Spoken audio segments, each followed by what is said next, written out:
이단원 이과 본질과 의식입니다. 페이지가 좀 다를 수도 있나요? 전 근래에 구입한 책인데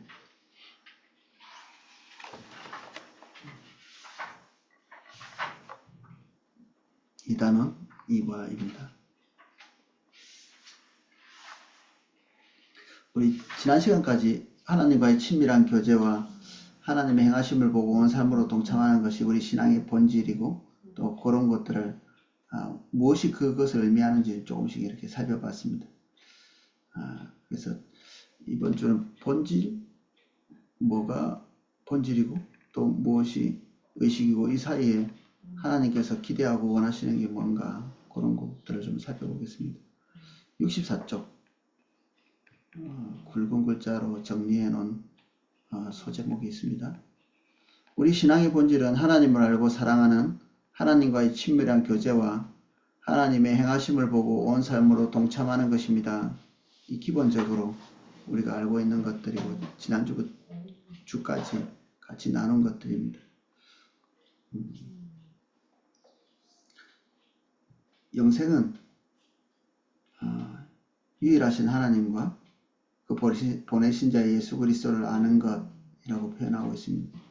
기독교인이 제일 원하는 영생, 그 영생의 의미는 오래오래 사는 것 이런 의미보다는 하나님을 영원히 알아가는 것이죠. 주님을 계속적으로 알아가는. 성경에 나오는 가장 큰 계명은 무엇입니까? 마음, 목숨, 뜻을 다해서 주 너의 하나님을 사랑하라. 호세아 6장 6절을 읽고 하나님께서 원하시는 두 가지와 하나님이 원치 않으시는 그 두 가지를 써보십시오. 나는 인애를 원하고 제사를 원하지 아니하며 번제보다 하나님 아는 것을 원한다. 원하시는 것은 인애, 하나님을 사랑하는 것, 원치 않는 것은 제사와 번제. 이제 여기서 문제들이 좀 불거집니다. 인애와 하나님을 아는 것, 제사와 번제, 이게 원래는 하나로 이렇게 뭉쳐져 있는 것들이죠. 제사 속에 그리고 번제 속에 인애와 하나님을 아는 것이 포함되어 있어야 되는 것들이거든요. 그런데 이것들을 분리해서 굳이 이야기하고 있는 것은 이게 지금 분리되어 있는 상태라는 거죠. 같이 하나가 되어 있지 않은 상태를 얘기하려고 하는 겁니다. 당신은 하나님이 이 두 가지를 원치 않으신다는 말이 무슨 뜻이라고 생각합니까? 원하지 않는 것, 싫어하는 것인데 하나님께서 싫어하는 어떤 것들을 하고 있는 거죠. 이스라엘 백성들이 싫어하는 행위를 하고 있다는 것입니다. 이 제사는 저번 시간에 나눴는지 모르겠는데 불가피성이죠. 이 짐승의 제사를 가지고 하나님 앞에 나아가는 것, 하나님께 짐승이 필요하지 않거든요. 그리고 우리의 예물도 하나님께서 필요하지 않습니다. 세상의 우상들은 인간의 공급이 필요합니다. 어떻게든지 예물을 드리고 그리고 희생을 치르고 그런 걸 통해서 살아가는 구조로 되어 있는 이 우상 숭배자들이 가지고 있는 개념인데, 하나님은 필요한 게 없으십니다. 그분은 영원전부터 충만하시고 필요한 거는 우리나 필요하죠. 하나님이 우리를 공급하시고 우리만 항상 결핍이 있어서 뭔가 필요한 존재입니다. 하나님은 영원전부터 충만하시고 영원 후까지 충만하시고 빈 것이 없으니까 필요한 것이 없으시죠. 세상이 오히려 하나님으로부터 계속적으로 공급받지 않으면 세상은 지탱조차 할 수가 없게 됩니다. 인간도 그렇고요. 눈에 보이는 모든 피조세계 그리고 영적인 세계까지 다 포함해서 하나님의 존재 없이는 지탱될 수 없는 존재들입니다. 그래서 필요한 것은 하나님이 필요한 게 아니고 인간과 피조세계가 하나님을 끊임없이 필요로 하죠.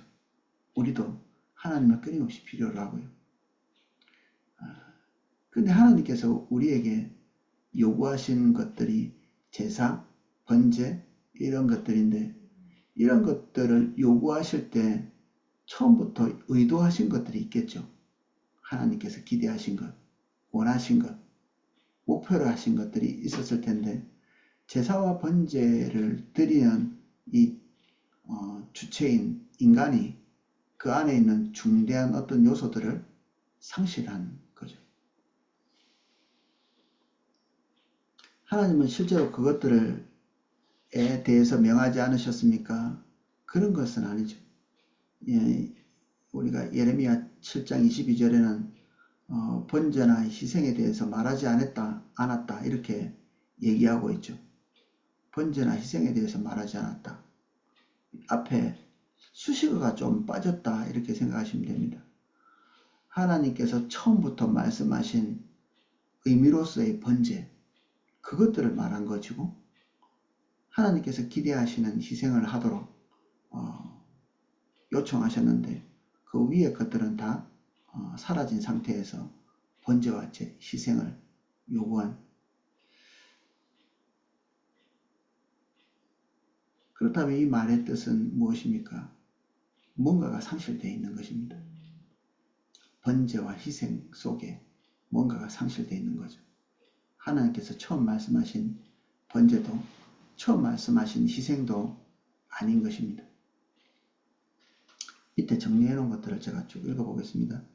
하나님께서 원하시는 두 가지는 하나님을 아는 것과 하나님을 사랑하는 것입니다. 여기서 말하는 인애는 하나님을 사랑하는 것입니다. 그래서 공동번역, 세번역 성경은 이 구절을 하나님을 사랑하는 것이라고 번역하고 있습니다. 반면에 하나님께서 원치 않으시는 두 가지는 번제와 제사입니다. 하나님께서 번제와 제사를 원치 않으신다는 말은 실제로 그것들을 원치 않으신다는 말이 아닙니다. 원래 하나님께서 번제와 제사를 드리라고 명령하셨습니다. 그리고 하나님은 그것들을 기뻐하신다고 말씀하셨습니다. 이 말은 하나님께서 원하시는 가장 핵심적인 것 혹은 본질적인 것은 번제와 제사가 아니라 하나님을 알고 사랑하는 하나님과의 친밀한 교제라는 이야기입니다. 번제와 제사 없이 하나님께 나아가서 친밀한 교제를 할 수가 없습니다. 인간이. 그러니까 번제가 하나님과의 친밀한 교제를 만드는 기초 조건이 됩니다. 원래 인간은 하나님과 교제를 위해서 탄생했죠. 하나님께서 그것을 위해서 만드셨거든요. 근데 인간에게 중대한 문제가 생겼죠. 우리가 알다시피 범죄하고 하나님을 대면할 수 없는 죄의 본질이 인간 속에 들어오게 되었죠. 그걸 가지고 하나님 앞에 나갔다가 인간은 죄의 삭은 사망이라고 가르치고 있는 대로 우리는 죽음을 대면하게 되는 거죠. 그래서 하나님과 교제에는 대속이라고 하는 기본적인 단계가 없으면 하나님과의 교제가 불가합니다. 그래서 우리가 어린 양을 희생의 제사로 드리는 것은 불가피 인간이 하나님께 나아갈 때 일어날 이 죄에 대한 징벌을 회피하는 거죠. 대속이라는 이 과정을 통해서. 그래서 희생이 필요한 것이죠. 그리고 번제가 필요한 것입니다. 본질은 뭐죠? 하나님과 교제하기 위해서 나아가는 거죠. 이게 인간의 창조될 때부터 있었던 일이고 그것을 위해서 하나님께서 인간을 만드셨기 때문에 지금 인간은 이 본질적인 일을 하러 나가는 겁니다. 그것을 위해서 불가피 필요한 것들이 번제, 희생들이죠. 그러니까 번제나 희생은 반드시 필요한 것이지만 본질적인 것은 아닙니다. 본질적인 것을 하기 위한 과정이죠. 어떤 분이 아리까리한 것 같듯이 알 것 같기도 하고 모를 것 같기도 하고 설명을 너무 열심히 하면 오히려 더 모르시는 경우가 있더라고요.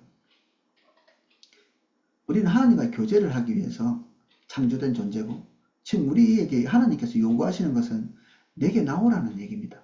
나와 교제하자는 얘기고 나와 함께 있자는 얘기죠. 같이 동행하자는 얘기입니다. 이게 전부입니다. 근데 우리는 불가피 그렇게 할 수 없게 되어 있습니다. 우리가. 그래서 희생, 번제 이런 것들이 필요한 거죠. 불가피 그게 필요한 것입니다.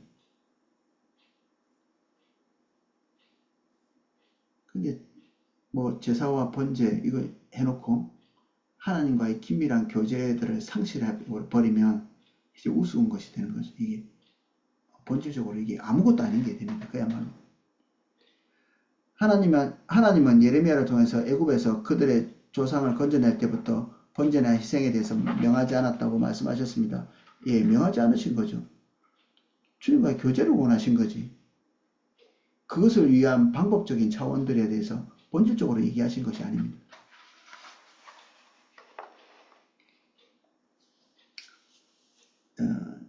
66쪽으로 넘어갔습니다. 의식들은 하나님께서 명하신 중요한 것들입니다.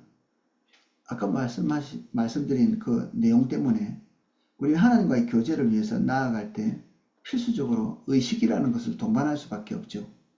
하나님께 나아갈 때 우리가 표현하는 하나님과의 관계 안에서 표현되는 모든 것들이 의식이죠. 자기 죄됨에 대한 인식, 그리고 죄에 대한 통회와 자책, 그리고 하나님께 우리의 마음을 드릴 때 의식을 통해서 드리죠. 제물이나 그리고 찬양이나 그리고 여러 가지 행위들을 통해서 하나님께 드리고, 그리고 가장 중대한 요소 중에 하나는 하나님을 존중하기 때문에 하나님의 말씀대로 삶 자체를 그렇게 사는 것입니다. 내가 원하는 대로 내 마음대로 살 수 있는 확률이 우리에게는 있죠. 그렇게 살 수 있도록 자유를 주셨습니다. 근데 내가 하나님 그렇게 안 하고 하나님께서 원하시는 대로 내 삶을 결정합니다. 이거를 순종이라고 하는데, 순종이 제사보다 낫다고 하는 이 큰 가르침이 이 하나님과 우리 사이의 관계 안에서 제사가 뭔지를 본질적으로 보여주는 것이죠. 하나님께서 기대하시고 원하시는 자세와 태도와 뜻, 삶, 이런 것을 하나님께 드리는 것입니다. 그래서 우리는 결국에는 의식에다가 우리의 내용을 담을 수밖에 없죠. 그래서 의식이 필요하죠. 의식이 필요합니다. 제가 학군단을 이렇게 한 5, 6년 했거든요. 학군단 간사로 단국대에서 어떤 다른 학군단의 간사님이 그런 고충에 대해서 이렇게 얘기하시더라고요. 자기가 그 학군단을 가려면 학군단 학생들이 먹을 간식이나 이렇게 도시락 같은 걸 좀 준비해서 가야 되는 거. 근데 이제 형편이 이제 넉넉하지 않으니까 이제 항상 그런 것들이 염려가 되는 거죠. 예. 지금은 이제 좀 시스템이 달라져서 청년선교에서 학군단의 간식이나 도시락 값을 지원해 주십니다. 그래서 이제 그런 문제가 없는데 초창기 때는 그런 것이 없었거든요. 근데 뭐 한 사람 오면 그때 당시로 이제 도시락이 기본적으로 한 5,000원 정도에서 됐고, 도시락도 뭐 천차만별이죠. 10,000원짜리도 있고 뭐 4,000원짜리도 있고 이런데 그분은 굳이 그때 마음에 주시는 대로 가격하고 상관없이 그렇게 사는 거죠. 아이들이 뭘 원할까? 그런 생각을 하면서 때로는 7,000원, 8,000원 뭐 이렇게 사니까 힘든 겁니다, 이게. 못 사는 거죠, 이게. 근데 옆에 있던 이제 다른 간사님이, 아이고, 그러면 좀 싼 거예요. 빵하고 우유 해요. 그렇게 이렇게 얘기를 하는 거예요. 근데 그분이 저한테 그랬거든요. 그렇게는 안 하고 싶어요. 비록 자기가 돈이 좀 이렇게 말리고 없는데 하고 싶은 거예요. 왜냐하면 저도 그걸 이해를 하거든요. 내가 좀 돈이 없어서 어떨 때는 그 집에 있는 돈을 팍팍 긁어가지고 그때는 간식 사고 그 제 차가 한번 이렇게 퍼져가지고 중고차로 그냥 다 팔아버렸는데, 중고차 나온 게 그때 10만 원, 20만 원인가? 그때 철값이 떨어져가지고 중고차 값이 얼마 안 되더라고요. 근데 그 돈을 전부 다 간식비로 다 집어 넣은 거죠. 왜 그렇게 하냐면, 아니 돈이 적으면 좀 싼 거 준비하면 되지. 근데 그렇게 안 하고 싶은 거예요. 이게 하나님이 그 학군단 청년들한테 열렬함을 이렇게 부어주시고, 그들 한 존재가 싼 도시락을 먹는 걸 원하지 않는 거예요. 마음속에 간사님들이. 그래 뭐 형편껏 해야지 뭐 이 말도 틀린 말은 아닙니다. 그런데 이 안에서 그 한 영혼에 대한 열렬함이 있으면 그 한 영혼에 대해서 최선의 것을 준비하고 싶은 그런 마음들이 있거든요. 제가 그래서 저도 그런 마음을 이해하고 있었기 때문에 그분이 저는 형편은 없지만 형편은 약하지만 싸구려 그런 거 하고 싶지 않아요. 이렇게 얘기하는 거죠. 학군단 청년들이 그 한 시간을 통해서 식사를 하고 어떤 그 좀 이렇게 삶을 환기할 수 있는 그런 간식을 주고 싶었던 거죠. 한 영혼 한 영혼에 대한 사랑이 겉으로 드러날 때 약간 허세처럼 보일 수도 있겠죠. 허세처럼. 그리고 형편도 맞지 않는 것들을 하고 있다. 이렇게 비난할 수도 있는데 저는 그 간사님이 납득이 되거든요. 사랑하기 때문에 좀 무리가 되는 겁니다. 형편이 어려운데도. 그리고 다른 간사님 같은 경우에는 그 재정이 허락하지 않으니까 그냥 몸소 그 밥을 엄청나게 해가지고 가져가는 그 거의 뭐 학군단 전체를 먹여서 그 하루는 한 끼는 그 뭐 학군단에서 다 먹여 간사님이 다 먹여 살릴 만큼 그렇게 해요. 그 용인대 간사님이 그러는데 왜 이런 것들을 하느냐 하면 사랑이 행동을 만들거든요. 그 사람의 존재가 어떻게 이렇게 내게 다가오느냐에 따라서 그렇게 행동하는 거예요. 그렇게 행동하게 됩니다. 자기 자신을 사랑하세요? 그러면 어떤 분이 그러더라고요. 라면 끓여가지고 냄비채로 먹지 말라고. 라면 하나를 끓여도 집에서 제일 좋은 그릇에다가 딱 담아가지고 혼자 있더라도 그렇게 먹으라고 하더라고요. 자기 자신을 대접할 때 이 형식 자체에서 이렇게 아무렇게나 취급하기 시작하면 스스로를 아무렇게나 취급하는. 제가 몇 년 전에 그걸 들었는데 저는 라면을 좋아해서 라면 끓여 먹을 때마다 제일 좋은 그릇 꺼내가지고 그냥 먹습니다. 이렇게. 절대 냄비채로 먹는 일이 없습니다. 이게. 설거지하고 말지. 형식은 우리의 중심을 담는 어쩔 수 없는 이게 그렇게 정직하게 나타날 수밖에 없죠. 형식이. 하나님이 우리에게 어떤 존재냐에 따라서 형식이 그런 식으로 나타날 수밖에 없습니다. 어쩔 수 없이. 너무너무 소중하면 최선을 다하게 돼 있죠. 진짜 열렬하다면 표현도 열렬할 수밖에 없습니다. 상대방이 시답지 않으면 우리도 표현도 시답지 않을 수밖에 없죠. 그럴 수밖에 없습니다. 주님은 인격체이시죠. 사람하고 같습니다. 이런 말 자체가 황송한 거죠. 사실은 하나님 그분이 인격체이시기 때문에 우리가 인격체지 우리처럼 하나님이 인격체시다 이렇게 얘기하는 거는 거꾸로 뒤바뀐 거죠. 그분과 우리 사이는 서로 인격과 인격과의 관계이기 때문에 어떻게 우리에게 하나님의 존재가 인식되어 있냐에 따라서 표현이 그렇게 될 수밖에 없습니다. 의식들이 그래서 중요한 요소들이죠. 그래서 의식이 어떻게 나타나는가를 보면 사실 그 인격체를 어떻게 대하고 있는지를 금방 알 수 있습니다. 금방.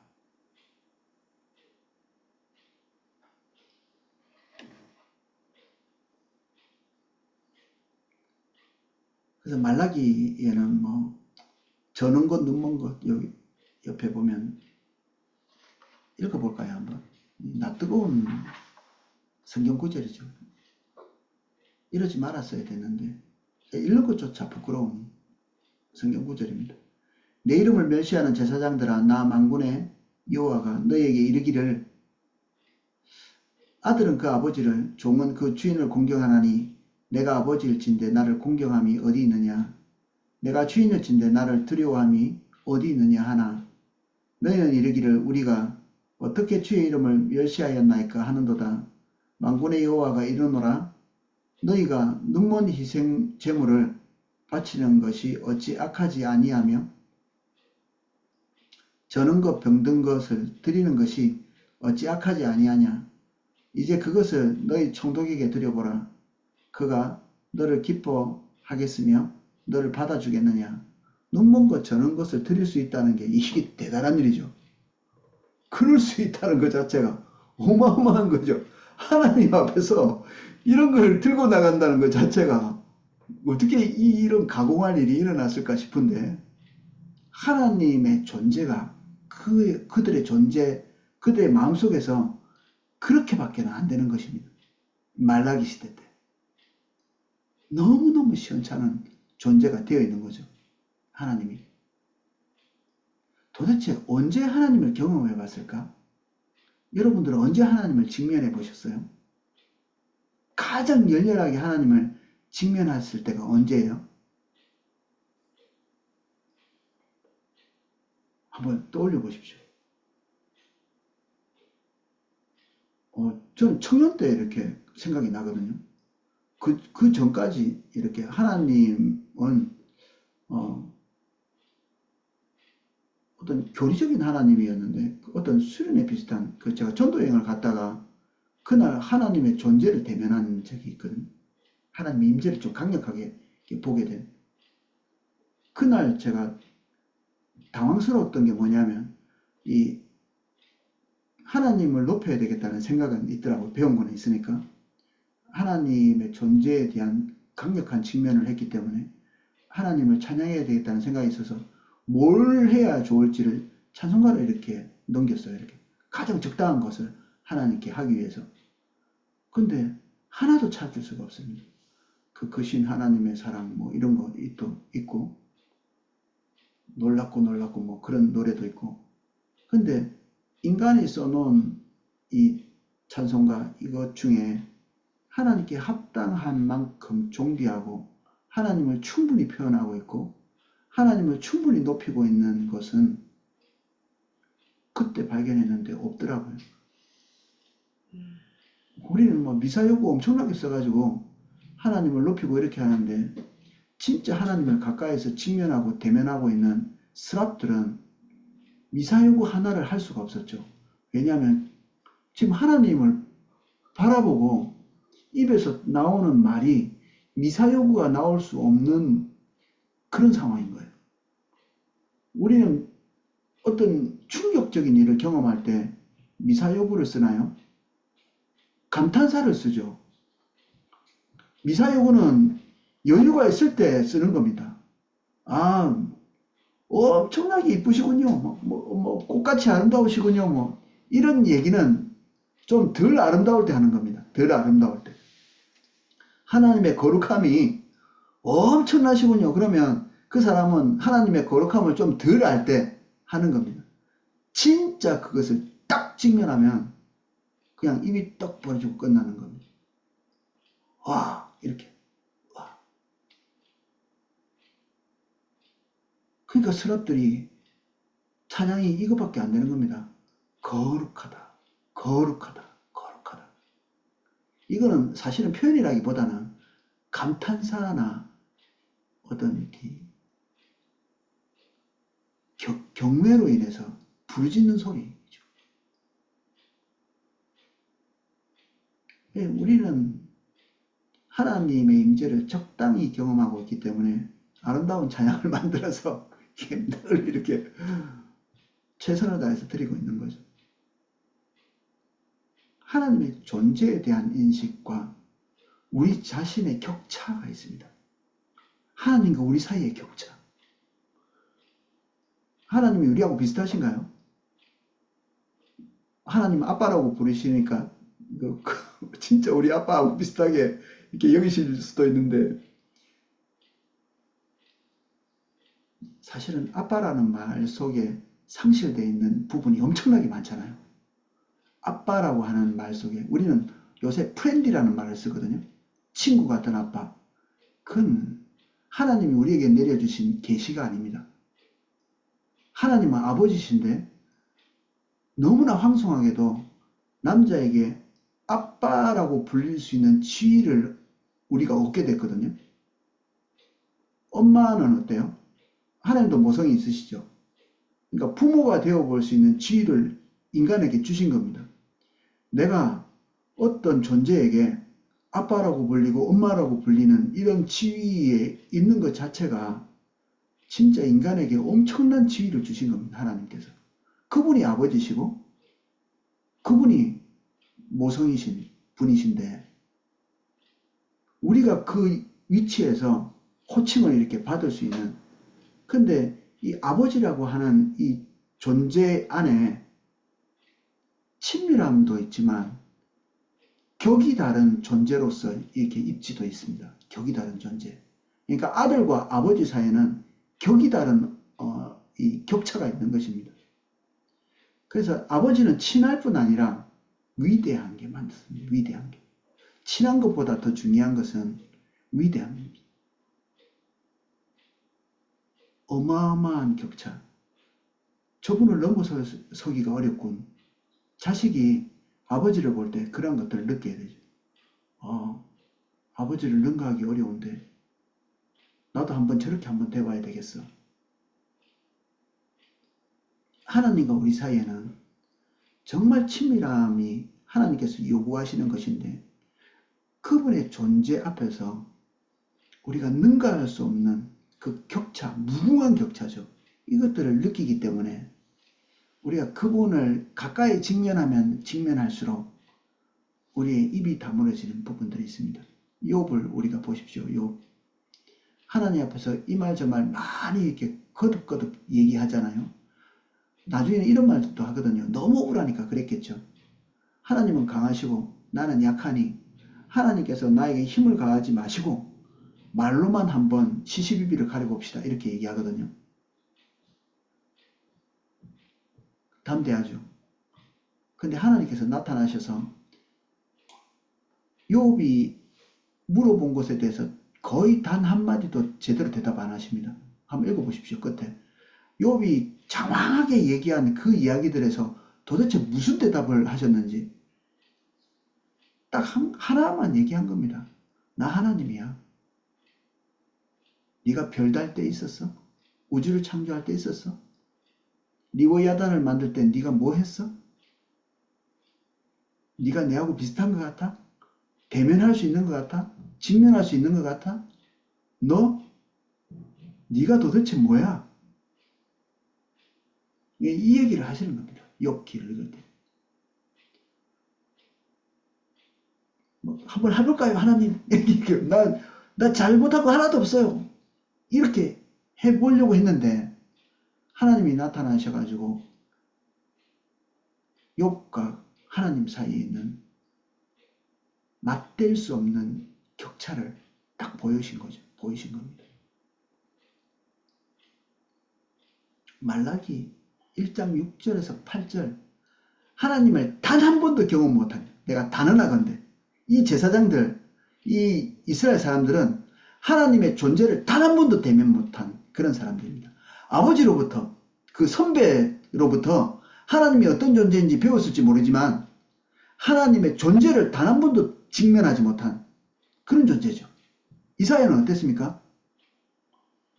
하나님을 대면했죠. 이게 직접 대면한 것도 아니고 하늘이 열려서 하나님의 존재 그리고 스랍들이 찬양하는 것을 직면한 겁니다. 이렇게. 그게 뭘 해야 되겠다는 생각도 못했죠. 보인 거는 그거 하나입니다. 하나님과 자기 사이에 있는 거룩함의 격차. 자기 입에 누추하고 더러운 것이 달려있다는 것을 알게 된. 그게 합당한 거죠. 그러니까 천사가 내려가서 제단에 그 수트로 입을 치시죠. 맞는 겁니다. 그게. 그 격차를 인식하는 게 맞는 거죠. 어떻게 말라기 같은 일이 일어날 수 있습니까? 불가한 일인데 일어난 겁니다. 하나님을 단 한 번도 대면하지 않아야만 할 수 있는 일들입니다. 말라기 1장 6절 8절. 저는 말라기 할 때마다 계속 이야기하거든요. 잔소리 엄청 하는 건데 이게 연말연시 되면 남전도에 예전도에 이번에 하도 남전도에 예전도에 안 뽑혀가지고 3월달에 뽑혔어요. 3월달에 다 피해 다니고. 그럴 때 저는 말라기 생각이 많이 나거든요. 하나님의 일을 한다는 것의 의미를 단 한 번도 직면해 보지 못한 사람들, 그 영광스러움, 하나님의 자원으로 일하는 것에 대한 그 황홀함, 그것을 통해서 성장할 수 있는 경험치들,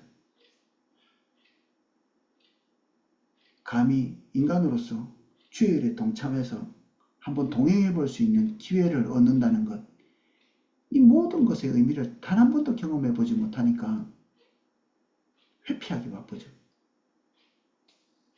뭔가 쥐어짜는 것 같은 느낌이 들고 무겁고 힘들고 그 회피해 다니는,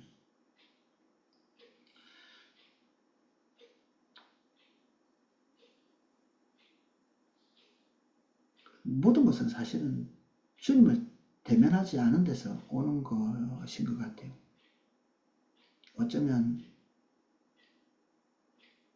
꼭 대면해야 될 만큼 충분히 우리는 하나님을 대면하지 못한 존재일 수도 있습니다. 우리는 충분하지 않다. 얼만큼 해야 충분할까?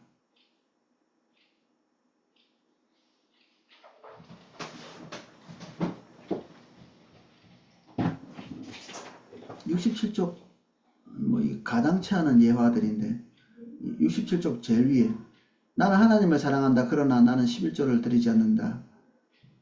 나는 하나님을 사랑한다. 그러나 나는 예배드리는데 관심이 없다. 하나님은 나의 주님이시여 나의 아버지시다. 그러나 나는 나를 위해 수천만 원을 쓰는 것은 전혀 아깝지 않지만 하나님께 드리는 적은 헌금도 매우 아깝게 느껴진다. 이게 다 가당치 않은 예화들이죠. 이해를 돕기 위해서 써놨지만 어떻게 이런 일이 있을 수 있겠습니까? 우리는 예배를 생각할 때 이런 느낌을 가지고 오시는 것을 좀 보는 것 같아요. 예배가 뭐죠? 하나님께 호감을 표시하는 건가요? 하나님 쓸만하시군요. 뭐 이런 느낌. 하나님께 호감을 표현해 드리는. 안 그렇거든요. 예배는 하나님과 나 사이의 관계를 정립하는 겁니다. 그분이 주인이시고 왕이시고, 그래서 우리는 그 앞에서 이제 무릎 꿇고 우리의 주권을 양도하는 거죠. 예배 시간에 고개 숙이는 겁니다. 무릎 꿇고 신을 벗고, 우리 찬양하잖아요. 내 신을 벗고 모든 종류의 주도권들을 양도하는 겁니다. 하나님 앞에 그 순간에 하나님 호감이 있습니다 라고 와서 표현하는 것은 사실 예배는 아닙니다. 결혼 반지에 두 가지가 있는데 첫 번째 예는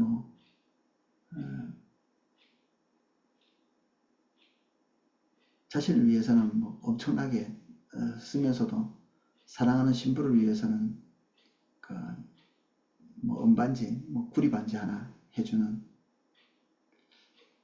그런 형태. 이렇게 될 수 없죠. 시원찮은 겁니다. 이 상대방의 존재가 시원찮으니까 시원찮게 이렇게 반응을 하는 거죠. 중요한 만큼 다르게 대접이 되겠죠. 67쪽 중간쯤에 의식은 본질을 위한 수단입니다. 그러므로 아무리 의식이 많아도 본질이 없으면 그 많은 의식들이 하나님 앞에서 아무런 의미가 없습니다. 의식은 할 수 있는 최대한으로 이렇게 하는데, 아까 처음에 우리가 보고 넘어온 것처럼 안에 반드시 하나님께서 필요로 하는, 하나님께서 진짜로 받으시는 것들, 이런 것들은 사라져 있는 상태면 이제 의미가 없는 거죠. 다른 반지의 이해가 뒤에 나옵니다. 1억 원짜리 반지를 했는데 바람 피웠다, 이런 내용이죠. 지금 시대가 좀 그런 것 같죠. 저속한 가치에다가 엄청난 의미를 부여하는, 가치가 아주 작은 건데 그걸 지극히 높이 표현하는, 부부 안에 성적인 부분이 마치 전부인 것처럼 이렇게 꾸며댄다든지, 그리고 남녀와의 관계가 감정이 제일 중요한 것처럼 이렇게 부각시킨다든지, 높은 지위나 명예나 그리고 편리한 삶, 이게 인간의 본질인 것처럼 이렇게 얘기하는, 지금 과학기술이 진짜 인간에게 필요한 것들을 주기보다는 굉장히 많은 부분이 편리를 제공하는데 과학이 이렇게 쓰여지는, 하나님은 우리를 노동하도록 만들었는데 요즘에는 노동을 하지 않을 수 있는 방법들을 계속 구상하는 것 같아요. 우린 땀 흘리라고 했잖아요. 노동해라고 하라고 얘기했고, 근데 사람들이 기대하는 바는 노동하지 않고 살 수 있는 그런 가치, 그것을 최상의 가치로 놓는, 그래서 예술작품 같은 것들을 보면 뭐 너무 이렇게 표현을 잘해가지고 눈물이 줄줄 흐를 만큼 감동적인데, 무엇을 그렇게 감동적으로 표현해놨는지 이렇게 자세히 한번 보십시오.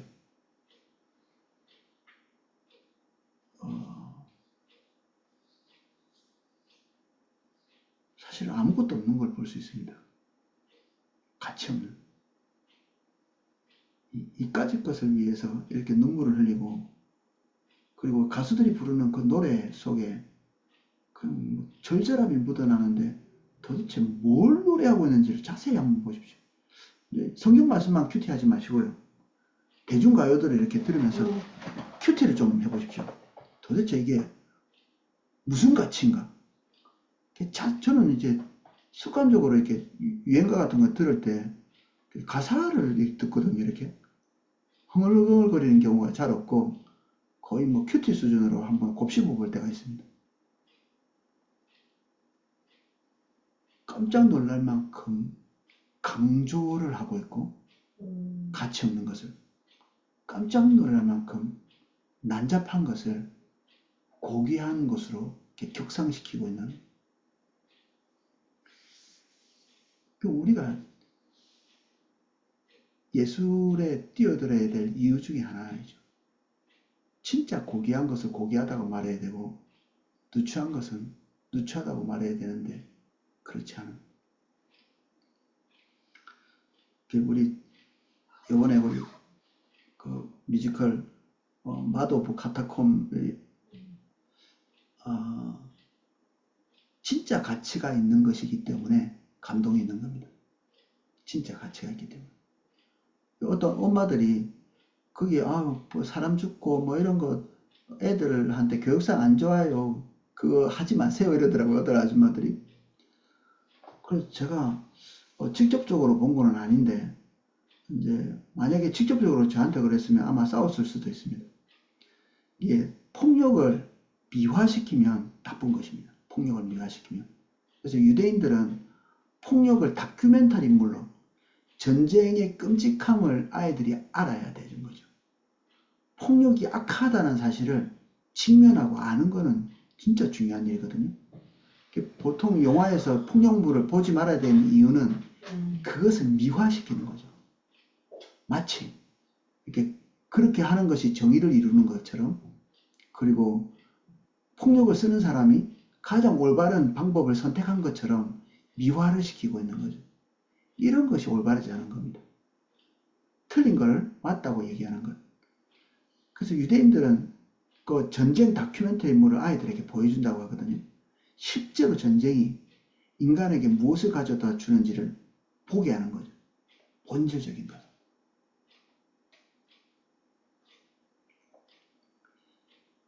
그래서 가치 없는 것을 높이고 진짜 가치 있는 것에 의미를 담지 못하는, 결혼 반지도 비슷한 거 아닌가 싶습니다. 우리는 뭐 1억 원짜리 반지 뭐 받아본 적도 없지만 이게 최소한 조금은 의미가 있다는 생각을 하잖아요. 전혀 의미가 없죠. 예, 전혀 의미가 없습니다. 진짜 이 바람피는 여자가 그렇다면, 남자가 그렇다면 아무 의미가 없는 거죠. 이 신의를 지키겠다는 의미를 담아야 되는 거잖아요. 반지에는. 내가 신의를 지킬게요. 내가 성실하게 할게요. 그 의미를 빼내고 나면 남는 것은 아무것도 없는 거죠. 돈 받은 거죠. 돈을 준 겁니다. 그냥.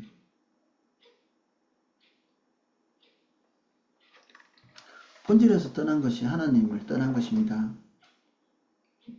하나님과 대면하는 것은 본질이죠. 도구적인 것을 이용해서, 형식적인 것을 이용해서 주님을 대면하는 것입니다. 그래서 본질에서 떠나면 아무것도 남는 것이 없게 되어 있습니다. 슬프다 범죄한 나라요, 허물진 백성이요, 행하게 종자요, 행위가 부패한 자식이로다. 그들이 여호와를 버리며 이스라엘의 거룩한 일을 만홀히 여겨 멀리하고 물러갔도다. 이게 표면적인 게 아니라 내면적인 것들이 이런데 하나님께서 격렬한 단어를 쓰시면서 이스라엘 백성들을 지칭하고 계시죠. 굉장히 격렬한.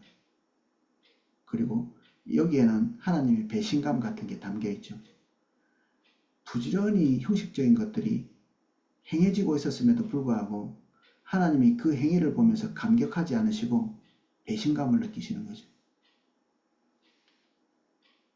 배신감. 이 하나님과 우리 사이에 에로스의 사랑이 작용한다. 아가서의 사랑이 작용한다. 우리 앞 시간에 얘기를 같이 좀 나눴는데 그런 겁니다. 이거는 용납되지 않습니다. 아가페와는 본질적으로 다른 사랑입니다. 그게 포기하지 못하시죠. 이 에로스는 죽어야 끝나잖아요. 에로스의 배신은 죽어야 끝납니다. 상대방이. 그래서 간음한 자는 죽이게 돼 있죠. 그렇게 되지 않으면 이 관계로 인한 것들이 회복되지 않습니다. 거의 목숨을 걸어놓고 부부관계는 목숨을 걸어 담보로 해서 관계를 맺는 것입니다. 그러니까 한쪽이 배반을 하는 것이 용납이 되지 않는 겁니다. 이게 선택사항이 하는 거죠. 부부가 아닌 겁니다. 그러면 하나님과 우리 사이에 이게 작동하고 있거든요. 이 에로스의 관계, 아가서의 관계가 작동하고 있는 거죠. 그래서 마음이 떠나면, 그리고 내면적인 것이 떠나면 모든 것은 다 잃는 것입니다. 생명을 걸어놓고 하나님과 우리 사이에 관계를 맺고 있기 때문에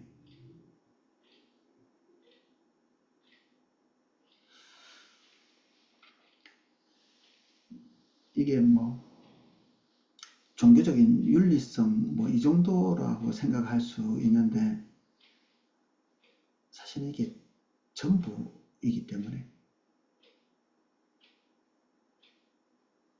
하나님과의 친밀한 관계는 떠나가고 하나님과 적극적인 대립을 하게 될 수밖에 없죠.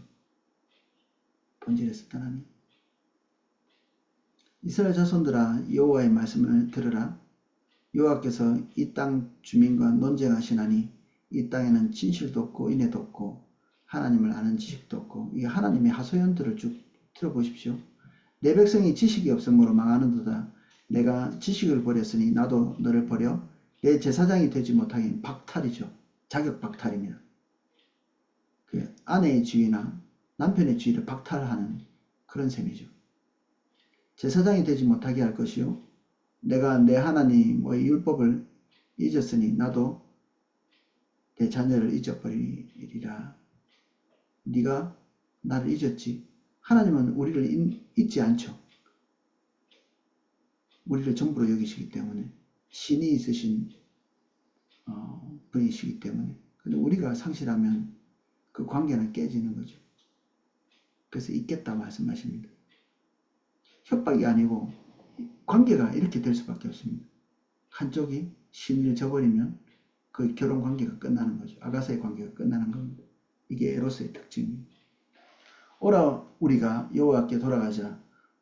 여호와께서 우리를 찢으셨으나 도로 낫게 하실 것이요 우리를 치셨으나 싸매어 주실 것이미로다. 바램이죠. 사실은 하나님이 하셨다기보다는 호세아가 얘기한 겁니다. 이 말은 다시 돌아가서 하나님께서 우리를 불쌍히 여겨주시기를. 된다 안 된다? 될 수도 있고 안 될 수도 있는데 바램, 되기를 바란다는 겁니다. 남편이 바람을 피워왔는데 아내가 용서할 수도 있고 안 할 수도 있죠. 용서를 요구할 수 있나요? 그럴 수는 없습니다. 누구에게 달렸느냐? 아내에게 달렸죠. 아내가 뭐 바람을 피웠어. 그러면 아내가 와서 나 사랑하니까 용서해 주세요. 그 요구할 수 있나요? 아니, 요구할 수 없습니다. 그건 자격이 없는 겁니다. 다 주도권은 죄 없는 사람에게 있는 거죠. 용서하고 용서하지 않고 그리고 받아들이고 받아들이지 않고는 우리에게 달려있는 게 아니라 하나님께 달려있는 겁니다. 그분의 주권입니다. 우리가 하나님을 이탈할 수 있는 자유가 있었죠. 마찬가지로 하나님이 우리를 수용하고 수용하지 않을 수 있는 주권이 있으십니다. 감사하게도 그분이 그 주권을 가지고 우리를 용서하기로 선택하신 겁니다.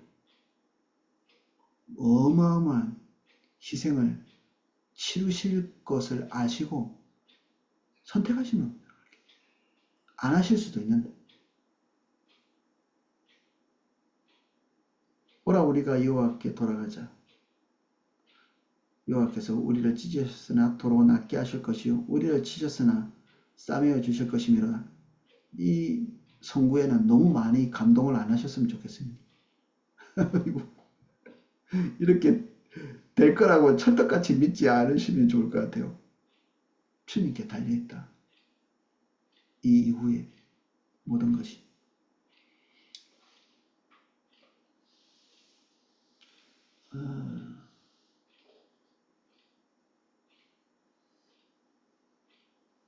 정리된 것을 읽어보겠습니다. 69쪽 첫 번째 블록입니다. 하나님은 이스라엘 시대에 이스라엘 백성들이 하나님을 버렸고 멸시하여 물러갔다고 말씀하셨습니다. 그렇게 많은 의식을 하나님께 드렸던 그 당시 이스라엘 백성들은 자신들이 하나님을 버렸다는 사실을 꿈에서조차 상상할 수 없었을 것입니다. 그래서 그들은 이사야를 받아들이지 않았습니다. 이사야와 호세아는 같은 시대의 선지자들인데 호세아에 의하면 그 시대의 이스라엘 백성들의 삶 속에 신앙의 본질인 하나님을 알고 사랑하는 것들이 없었습니다. 하나님의 관점에서는 그들이 하나님을 버렸고 하나님을 멸시하여 물러갔던 것입니다.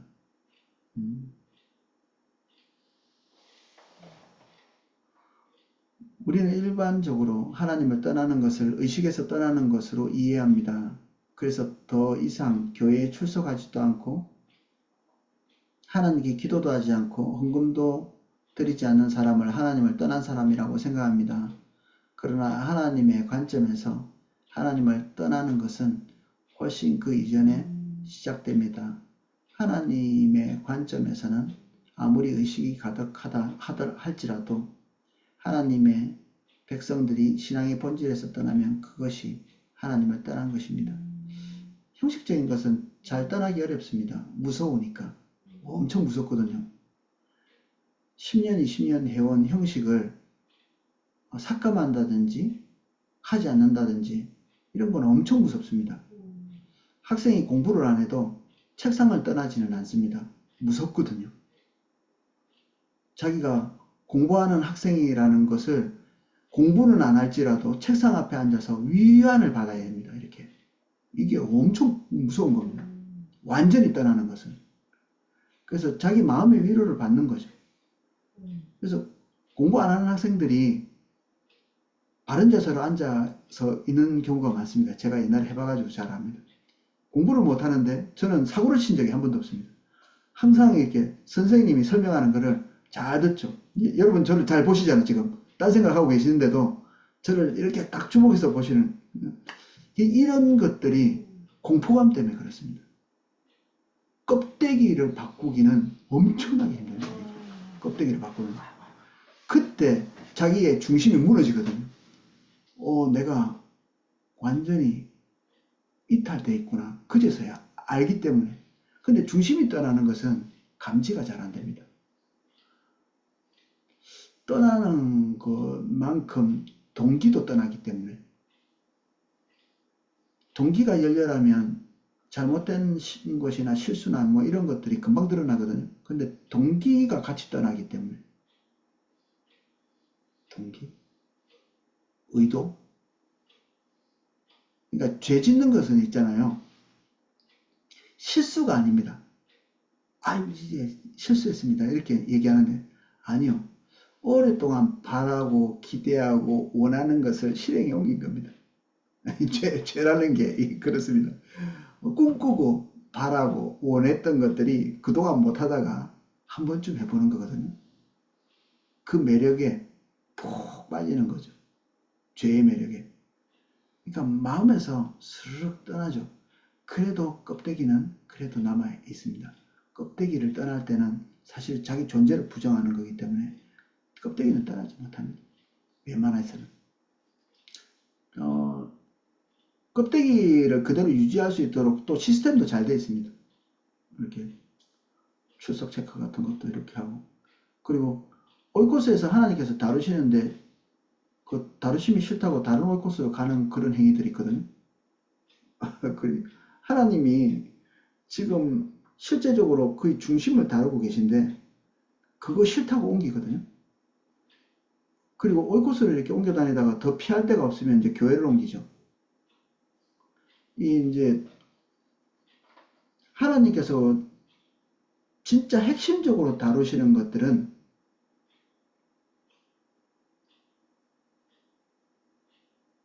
우리가 영혼이 찢겨지는 느낌이 들거든요. 영혼이 찢겨지는 느낌이.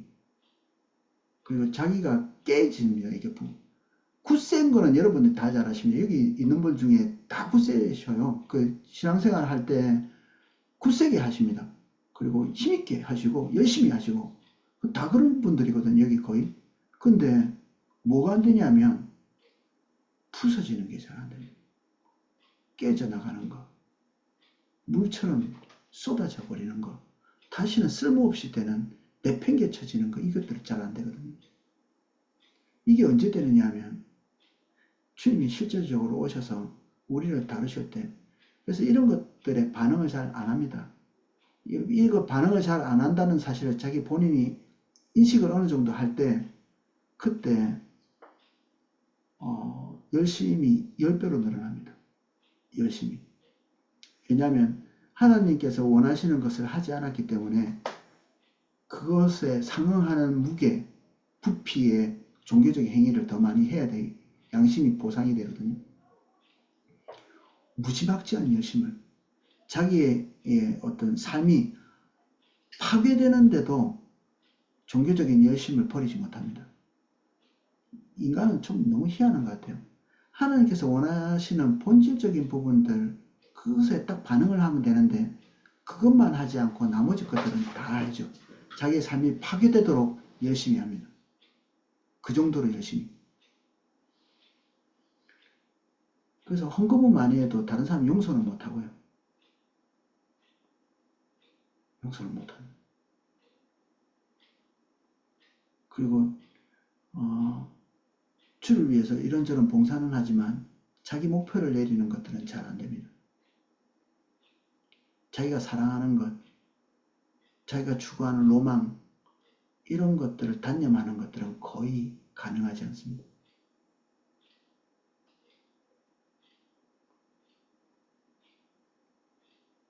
그래서 호락호락하지 않은 겁니다. 이게.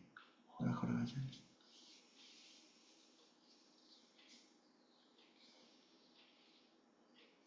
기도 시간 늘리는 것쯤이야. 그까짓 거는 뭐 대단한 일이라고. 헌금? 계산기 두드려가지고 하면 되잖아요. 11조. 그럼 뭐 아무것도 어려움이. 제일 쉬운 게 헌금하는 겁니다. 제일 쉬운 게. 목숨도 버릴 수 있습니다. 인간은요, 이게 뭐에 하나 집착이 되면 목숨 버리는 것 정도도 갈 수 있어요. 그러니까 사도 바울이 자기 몸을 불살라 내어줄지라도까지 하는 겁니다. 인간은 그렇게 할 수 있습니다. 그럼에도 불구하고 그것을 해도 못하는 게 있습니다. 사랑하는 것은 잘 안 됩니다. 자기를 불사르게 내어주는 것은 할 수 있는데 사랑하니까 불사르게 내어주지. 아이고 어림도 없는 소리. 아닙니다. 그게 전혀 다른 겁니다. 종교적인 퍼포먼스를 자기 죽을 때까지 할 수 있습니다. 자기 명예를 위해서 죽는 사람 안 보셨어요? 쉬운 일입니다. 이게. 자기 명예와 자기 뜻을 위해서는 한 목숨 버려도 주님 사랑하는데 부서지고 연약해지고 깨지고 자기 주도권을 내려놓고 이거는 안 되는 겁니다. 이게 인간의 본질이. 그래서 무지막지한 열심을 자랑해서는 안 됩니다. 내가 뭘 위해서 했는지 의심하고 점검해야 되죠. 자기 의도를 항상 의심하라고 반복해서 얘기하잖아요. 너무 자기를 신뢰하시면 안 됩니다. 내가 왜 했지?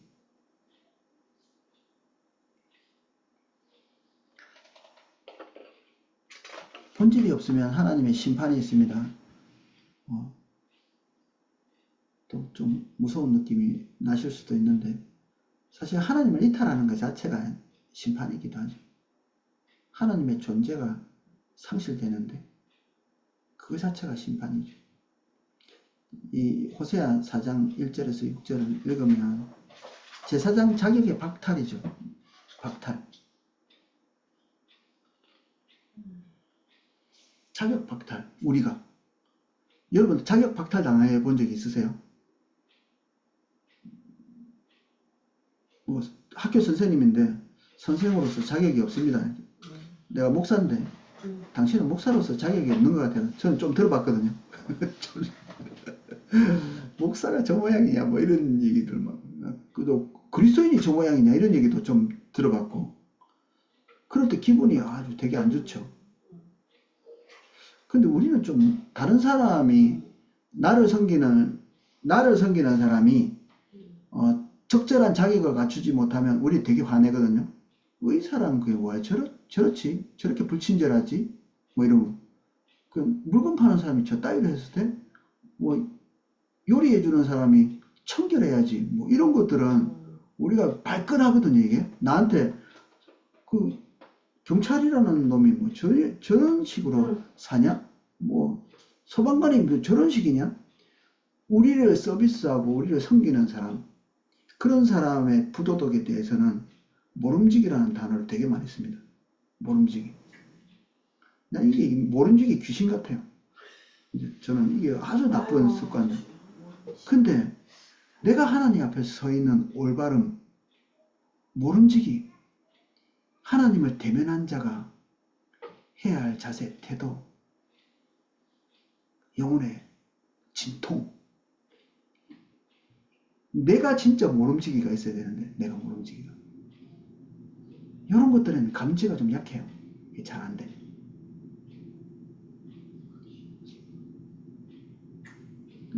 하나님으로부터 자격이 박탈된다. 제사장으로서. 그래서 포로로 끌려간 거죠. 이스라엘 백성들이. 너희들은 열방의 제사장 나라로서의 자격이 미안하지만 없다. 박탈된 겁니다.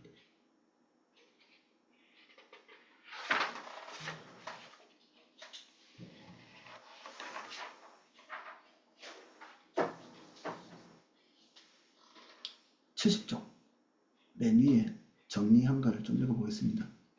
하나님의 백성이 신앙의 본질에서 떠나면 하나님은 그들을 심판하십니다. 의식이 아무리 많아도 상관없습니다.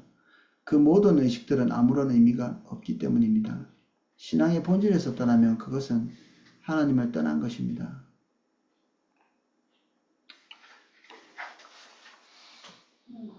의식만 잘하면 사람과의 관계는 계속 유지하실 수 있습니다. 의식만 잘하면 교회 안에서도 목사하고도 사이좋게 지낼 수 있고, 그리고 뭐 딱 지탄의 대상이 되지도 않고.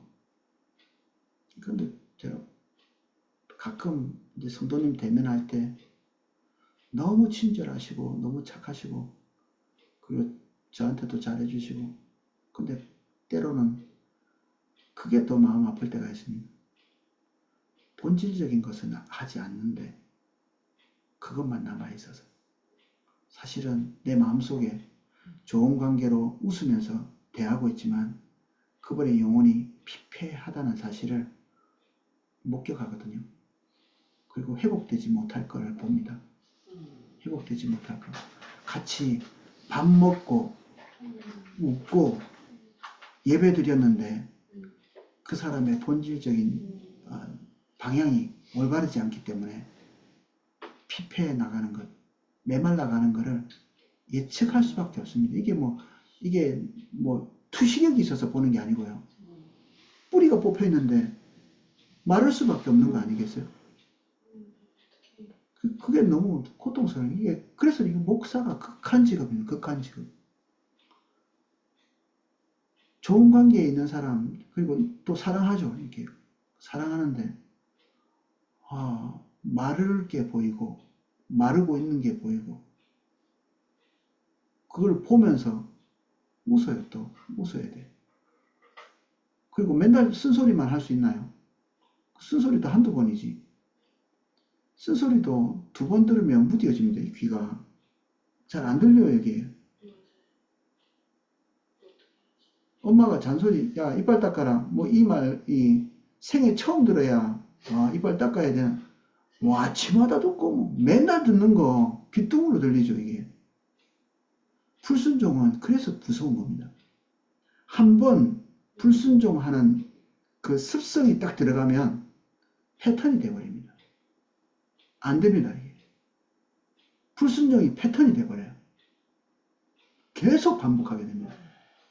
이게 관성의 법칙처럼 움직이려고 하는 물체는 계속 움직이고 멈추려고 하는 거는 계속 멈춰 있는 거거든요. 그래서 불순종을 패턴화 시킨 사람은 저는 너무 무서워요. 안 돼. 뻔히 보는데도 안 돼. 본인이 재앙으로 들어가고 있다는 것을 뻔히 보는데도 안 되는 거예요. 내 삶에 하나님께서 함께 하시지 않는 징후가 드러나고 있는데도 돌이키지 못해요. 안 되게 돼 있습니다. 그래서 빨리 패턴에서 돌이키는 게 너무 좋아요. 패턴에서. 기본적으로. 다윗은 왜 돌이킬 수 있었는지 아세요? 늘 실수한 게 아닙니다. 그야말로 단 한 번의 치명적인 실수였던 거죠.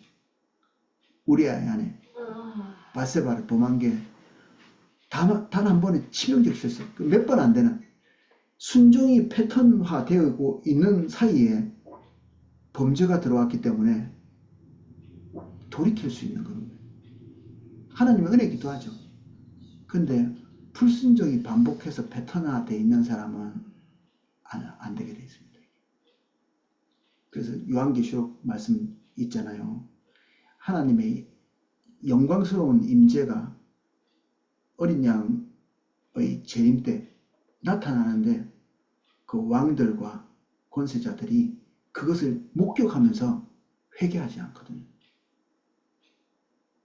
다 끝난 것을 아는데도 그 심판주로 오시는 하나님을 눈으로 목격하는데도 산아 내 위에 덮어서 그 영광을 보지 않게 하라 이렇게 얘기하거든요. 자기 위에 산이 왁 덮어가지고 그 영광을 직면하고 싶지 않은 거예요. 그게 진짜 무서워야 되는 것들은 그겁니다. 우리의 마음이 굳어지는 것. 그래서 자기 자신에 대한 의심이 계속 이렇게 있어야 됩니다. 내 내면에 대한 통찰. 하나님이 그런 은혜를 주시기를 예수님 이름 축복합니다. 이런 의식을 하면서 이게 굳어지고 이것이 본질인 것처럼 이해하면 이게 율법주의거든요. 서로 바꾼 거지 이렇게. 내가 좀 하고 있는 것 같은 느낌이 드는. 그래도 내가 뭐 30년 주님 따라왔어 이런 느낌을 가지고 있는 그거 아닌데 30년 왔다 갔다 한 건데 30년 뭐 퍼포먼스를 한 거죠 이렇게. 하나님의 관점에서 의식은 중요함에도 불구하고 그 자체가 신앙의 본질은 아니며 본질을 위한 수단입니다. 따라서 아무리 의식이 가득하다 할지라도 그 삶이 본질에서 떠나 있으면 그 모든 의식들은 하나님 앞에서 아무런 의미가 없습니다. 그런데 신앙이 타락하면 이러한 하나님의 관점이 가려져서 신앙에 대한 이해가 왜곡되고 변질됩니다. 그 결과 의식을 잘하는 그 자체가 신앙생활을 잘하는 것이 되어버립니다. 즉 의식이 본질을 대체해버립니다. 의식이 본질을 대체해버린 것, 그것이 바로 거짓 신앙 체계의 한 축인 율법주의입니다. 이사야 시대의 이스라엘 백성들이나 예수님 시대의 종교 지도자들은 바로 그러한 왜곡된 이해를 가지고 있었기 때문에 자신들이 누구보다 신앙생활을 잘한다고 생각했을 것입니다. 그리고 하나님께서 하나님의 사람들을 통해서 그들에게 돌아오라고 아무리 강하게 말씀하셔도 그들은 그 말을 전혀 이해 못했던 것입니다.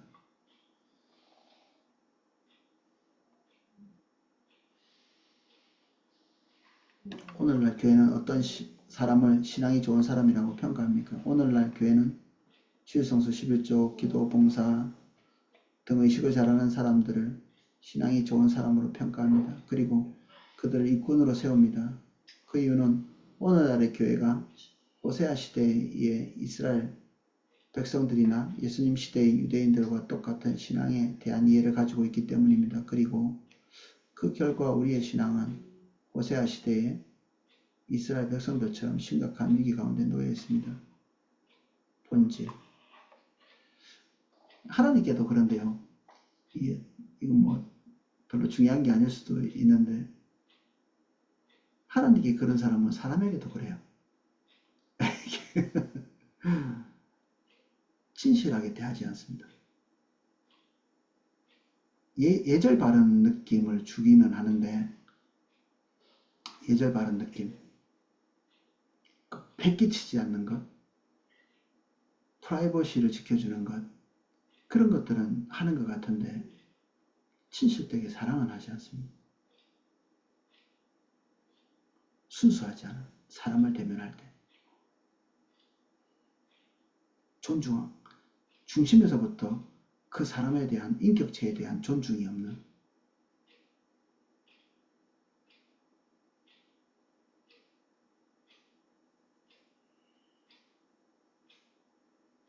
그래서 그 사람이 싫을걸요. 아마 다른 사람이 나에게 그렇게 하고 있으면 아마 여러분도 싫으실 겁니다. 근데 내가 그렇게 해도 그 사람이 싫어합니다. 그리고 나하고 같이 있을 때 기빨려 합니다. 힘든 거야. 좋은 사람인데 힘들어요. 그것도 인식하지 못하다면 나도 병들어 있는 거죠. 다 같이 병들어 있는 겁니다. 진실하지 않은 사람과 얘기해 본 적이 있어요. 예절만 바르고 그 표면적인 말만 하는, 아예 그냥 내가 눈이 멀어가지고 그냥 내가 속아버리면 되는데 우리가 잘 안 속거든요. 보통은 잘 속아지지가 않습니다. 특히 그리스도인들은. 그래서 나하고 차 마시고 커피 마시고 하는 사람이 나에게 진실되지 않고 여러 가지 예절 바르게는 행하고 있는데 사실 나의 인격에는 전혀 관심이 없다. 뭐 하나님이 그런 종류의 모욕감을 느끼시는 거죠. 이 율법주의자들에게 모욕감. 우리가 하나님을 모욕하는 위치에 있으면 안 되겠죠. 오늘 여기까지 하겠습니다. 혹시 질문할 것 좀 있으시면 한 5분에 걸쳐서 소그룹 하기 전에 하셔도 됩니다.